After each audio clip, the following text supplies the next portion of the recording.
कल सत्ता पक्ष और आज भी सत्ता पक्ष के नेताओं ने 2008 के मुंबई के हमलों का जिक्र किया, बार बार कहा कि मनमोहन सिंह जी की सरकार ने कुछ नहीं किया।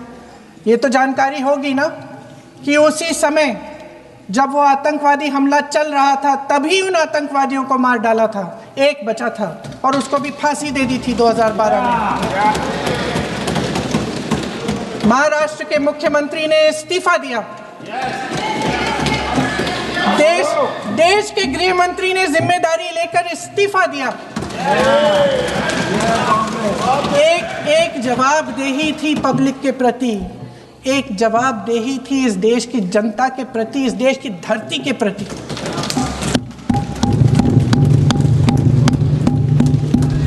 राजनाथ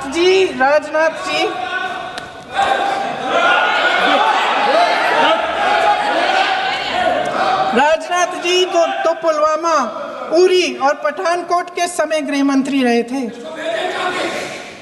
आज वे रक्षा मंत्री हैं और हमारे गृह मंत्री महोदय श्री अमित शाह जी के नाक के नीचे पूरा मणिपुर जल गया, दिल्ली में दंगे हुए, पहलगाम में हमला हुआ और आज भी वे उसी पद पर बैठे हैं। क्यों?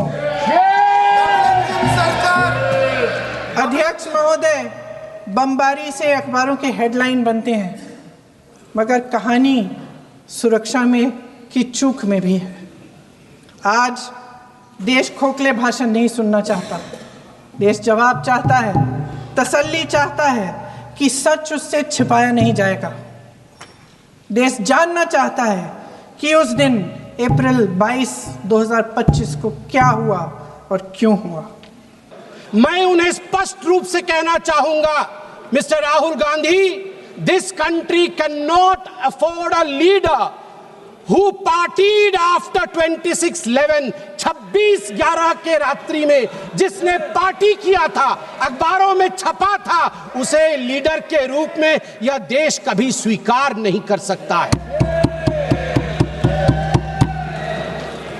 सभापति महोदय, यहां मैं अनुभव में सबसे कनिष्ठ हूं, छोटा हूं, मगर आज मुझे तकलीफ होती है इस बात से सभापति महोदय कि आज ये सदन क्यों बैठा है। 2 दिन से सदन में क्या चर्चा हो रही है? सदन में एक ही विषय पे चर्चा हो रही है कि ऑपरेशन सिंदूर सफल रहा या असफल रहा। सभापति महोदय, आप मुझे बताइए, ये किस देश के सदन में होता है? पूरे विश्व के किस देश के सदन में होता है कि सारे सदन के सदस्य बैठ के चर्चा करें कि देश जीता या हारा, देश ने सरेंडर किया या देश सफल रहा? मुझे दुख के साथ कहना पड़ रहा है, 140 करोड़ लोग जब टीवी पर देख रहे होंगे, जैसे शब्दों का प्रयोग आज यहां नेता ने किया है, सरेंडर, कायर, धिक्कार है, भारत पीछे रह गया, भारत हार गया, ये कैसे शब्द है? मैं सीने को चौड़ा करते हुए, छाती पर हाथ पीटते हुए कहता हूं, भारत जीता है। ऑपरेशन सिंदूर राजनीतिक इच्छा शक्ति और अपने आर्मी के अदम्य साहस के कारण भारत ने जीता है। और हां, ऑपरेशन सिंदूर कंटिन्यू भी कर रहा है। याद रहे, सर्जिकल स्ट्राइक हुई, एयर स्ट्राइक हुआ, ऑपरेशन सिंदूर हुआ, आगे तांडव भी होगा, आगे तांडव भी होगा, छोड़ा नहीं जाएगा। आज राहुल जी के एक एक प्रश्न का उत्तर दिया जाएगा और मैं यहां भाजपा के सदस्य के नाते नहीं, एक आम हिंदुस्तानी के नाते कहना चाहता हूं। अभी राहुल जी ने यहां कहा कि हम सब आपके साथ खड़े थे, एवरीवन वाज अगेंस्ट पाकिस्तान, हम सब ने पाकिस्तान की तरफ उंगली दिखाई। किसने दिखाई? किसने दिखाई सभापति महोदय? कल के हेडलाइन को मैं पढ़ना चाहूंगा। कल हेडलाइन छपा है द ट्रिब्यून में क्या हेडलाइन छपा है? ट्रिब्यून में हेडलाइन छपा है कि Pakistan narrative was right, Chidambaram the man of Congress pokes hole into India's narrative. जो पाकिस्तान का मुख्य अखबार है, उसका हेडलाइन है कि कांग्रेस पार्टी सही कह रही है, पाकिस्तान का कोई हाथ नहीं है आतंकवादी हमले में, ये भारत की सरकार झूठ बोल रही है। ऐसा हमेशा क्यों होता है कि दोनों टीवी चलते हैं, भारत के टीवी पे नरेंद्र मोदी हीरो है और पाकिस्तान के टेलीविजन में राहुल गांधी हीरो है? ऐसा क्यों होता है?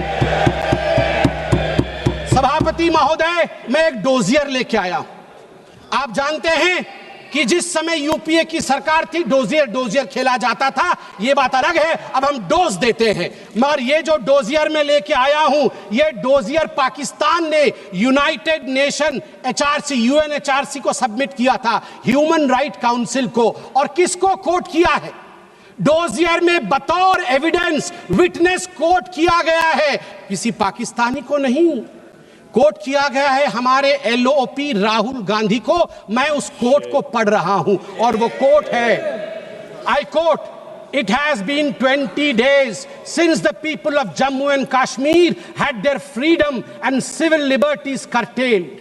Leader of opposition and press got a taste of draconian administration and brute force unleashed on the people of Jammu and Kashmir when we tried to visit Srinagar.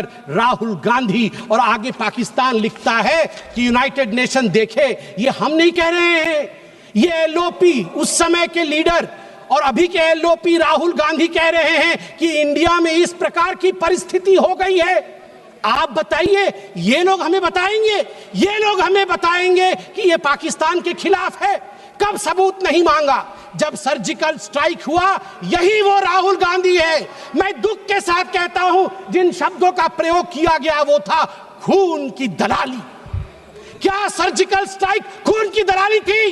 क्या सर्जिकल स्ट्राइक खून की दलाली थी? और मेरे पास यह भी डॉक्यूमेंट है, जब एक बड़े नेता कांग्रेस पार्टी के ऑपरेशन सिंदूर के बाद इसे सिंदूर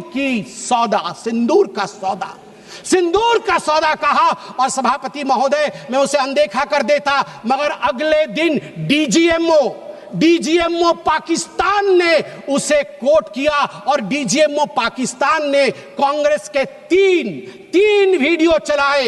एक वीडियो खरगे साहब का चलाया, एक वीडियो राहुल गांधी का चलाया और तीसरा वीडियो चलाया जिसमें कांग्रेस का नेता ऑपरेशन सिंदूर को सिंदूर का सौदा कह रहा है। We don't need enemies from outside. हमें बाहर से दुश्मन नहीं चाहिए, घर के अंदर ही दुश्मन बैठे हैं। सभापति महोदय, मैं अंत में, चूंकि बेल बजी है, मैं अंत में कहना चाहता हूं, सारी बातें माननीय गृह मंत्री, माननीय रक्षा मंत्री, माननीय विदेश मंत्री ने बहुत स्पष्ट रूप से, पूरा देश आज बहुत ही तल्लीनता के साथ सब आंकड़े जानता है। मगर मैं एक बात कहना चाहता हूं जो हाउस में आया नहीं, यह भी एक गृह मंत्री का वक्तव्य है। यह राहुल गांधी जी के पार्टी कांग्रेस पार्टी के तत्कालीन गृह मंत्री का वक्तव्य है। वो कह रहे हैं मैं विजय भाई से एडवाइस लेता था। ये सुशील कुमार सिंधे जी का है, मैं ऑन रिकॉर्ड कह रहा हूं, आप कहेंगे तो सत्यापित भी कर दूंगा। मैं विजय भाई से, जब मैं होम मिनिस्टर था, उनके पास कभी कभी जाता था और एडवाइस मांगता था। उन्होंने मुझे एक बार ऐसा कहा कि असली एडवाइस मैं दे रहा हूं, सुशील तू इधर उधर मत भटक, तू कश्मीर में जा और वहां लाल चौक पे भाषण कर और लोगों से मिल और दल लेक की ओर जाकर वहां पर शेयर कर। ये एडवाइस तो उन्होंने दे दी, मगर मैं कैसे बताऊं कि मेरी डैश, मतलब मैं वो शब्द इस्तेमाल नहीं कर रहा हूं क्योंकि वो शब्द ठीक नहीं है, इसलिए मैं बीफ कर दे रहा हूं, मेरी ऐसी थी। आप सोचिए डर का माहौल उनके होम मिनिस्टर में था कि उनके होम मिनिस्टर कह रहे हैं कि मैं कश्मीर नहीं जा सकता हूं, और जम्मू कश्मीर भाई बहन दोनों गए थे, बर्फ के साथ खेल कर आ रहे थे। इतना ही कह के समाप्त करूंगा।